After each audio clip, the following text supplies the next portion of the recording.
So if you're an athlete and you're trying to increase your overall performance for your particular sport, you're going to want to avoid the things that I'm going to be talking about in this video.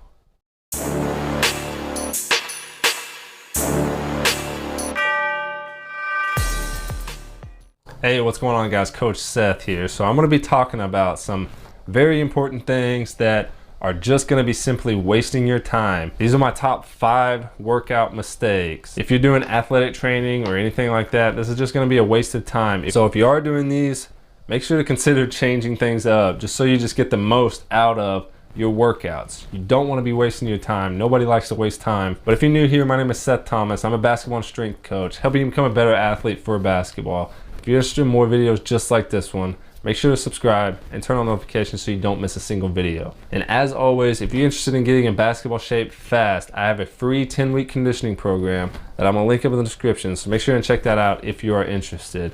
All right, let's go ahead and get into these workout mistakes. Number 1 is going to be steady state cardio. If you are unsure what steady state cardio is, it's basically just getting your heart rate up enough and just keeping it there for a certain amount of time. And as far as fat burning goes, this is going to be very effective, but that's not what we're trying to do as athletes. And if you are trying to lose weight, I think there's better ways to do it. You can actually train for conditioning while you're burning fat. So to me, it just makes no sense to only do one of those things. And if you're not trying to lose weight, you're completely wasting your time. If you're training for endurance or something like that, steady state cardio is not going to do anything for you. You need to get the heart rate up. You need to challenge yourself and basically maximize each endurance workout. I have a number of different videos on this, so I'll put a playlist right here and I'll also link it up in the description. Number 2, the next big mistake when you're athletic training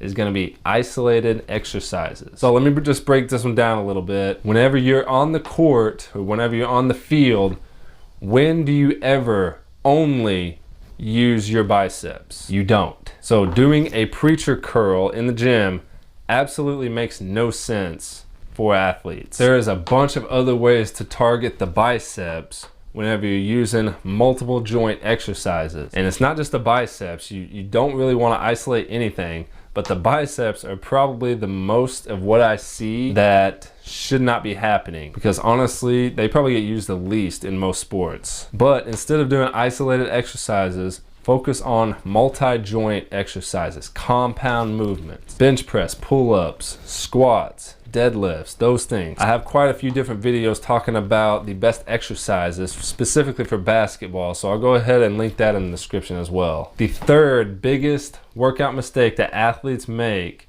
is going to be not utilizing progressive overload. Translation: you're not working hard enough. Whenever you do progressive overload, that is what's going to make you better. If you're just going through the motions and you're starting to feel a burn and then that's when you rack, you're not going to get any stronger. You're not going to get any better. You have to push past your limits, and that is what progressive overload is. And that is what is necessary if you want to increase your strength, if you want to increase your stamina. You have to push past your limits if you want to get better. So make sure you're not just going through the motions. Make sure you're really pushing yourself, because that is how you're going to get better as an athlete. The 4th biggest mistake athletes tend to make in the gym is something that probably happens more often than not, and that's just vertical jump training when you're not ready. What do I mean by when you're not ready? I've talked about this in other videos before, but if your lower body and your core is not strong enough to take on the amount of power and the amount of force that you're doing with vertical jump training, you might not be wasting time now, but you're gonna be whenever you're sitting on the bench because you have an injury. Whenever you're young, your body can kind of take that, but as you age, it will catch up to you and you will be sorry. So make sure and do vertical jump training. Yes, absolutely, but do it the right way and do it in the proper order. I'm not saying this is going to completely